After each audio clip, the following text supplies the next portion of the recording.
Hello, everyone. My name is Arman Aryan. I am a researcher and a PhD holder in mathematics from UBC, and I am the founder of a Canadian nonprofit organization called Protests for Men.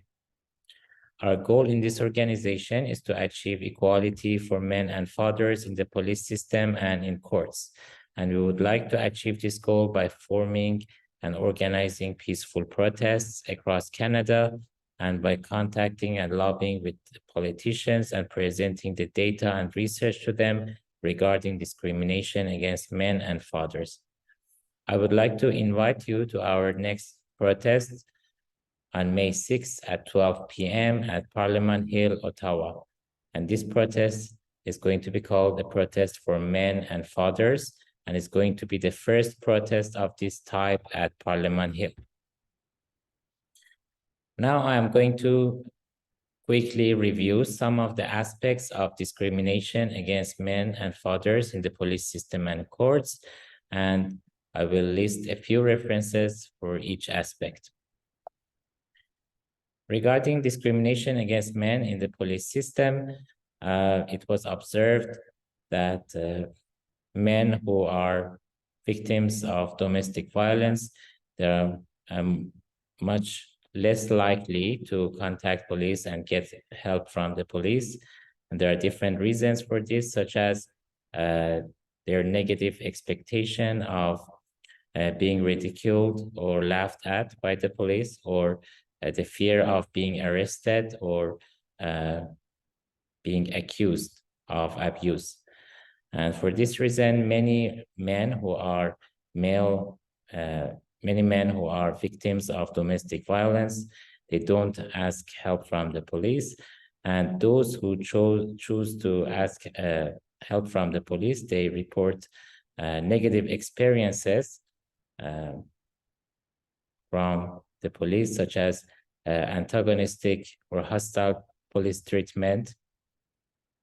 And also many of them being accused as the abuser, or they become arrested, although they are the ones who asked help from the police. So that's one aspect of discrimination against men, and there are many references. I listed only a few here.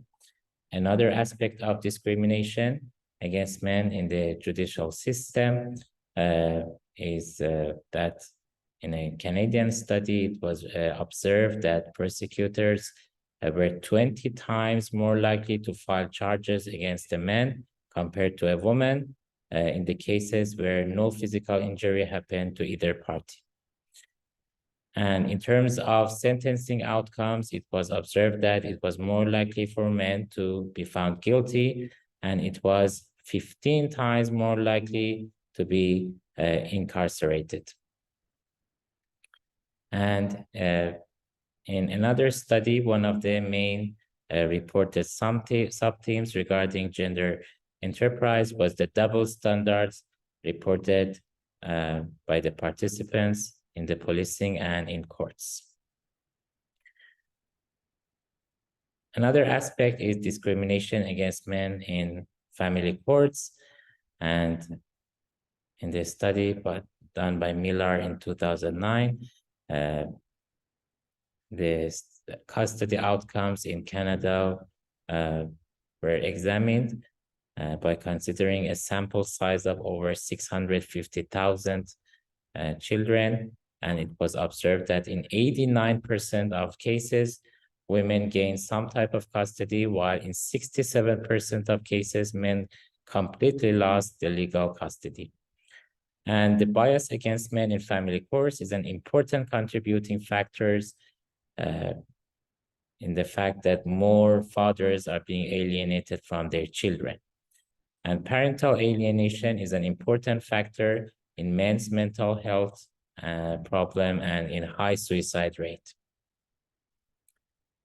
As you know, in Canada, men are at least 3 times more likely to commit suicide, and parental alienation is an important factor for this. And few references to list are mentioned here, which you can review them. And this analysis is consistent with the fact that divorced men kill themselves almost 10 times more compared to divorced women. And the reference is also mentioned here.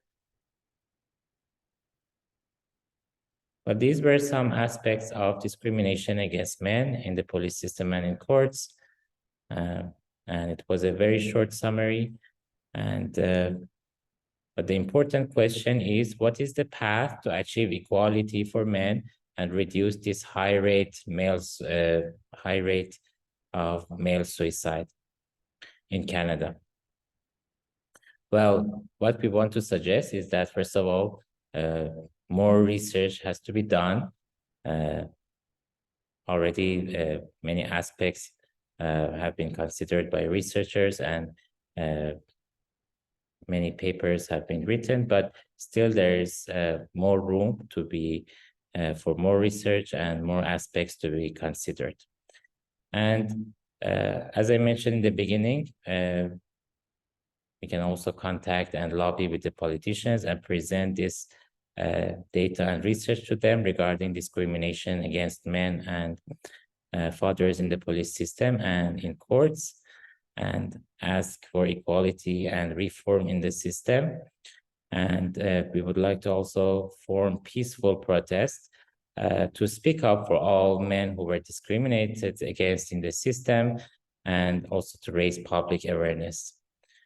For this reason, again, I would like to invite you to join us on May 6th at 12 p.m.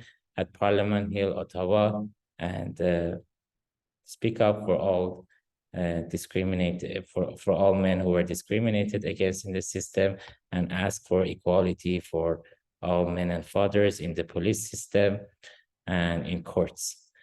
And for more details, please visit our website at protestsformen.ca, and also please subscribe our channel. Thank you, and see you on May 6th at 12 p.m. at Parliament Hill.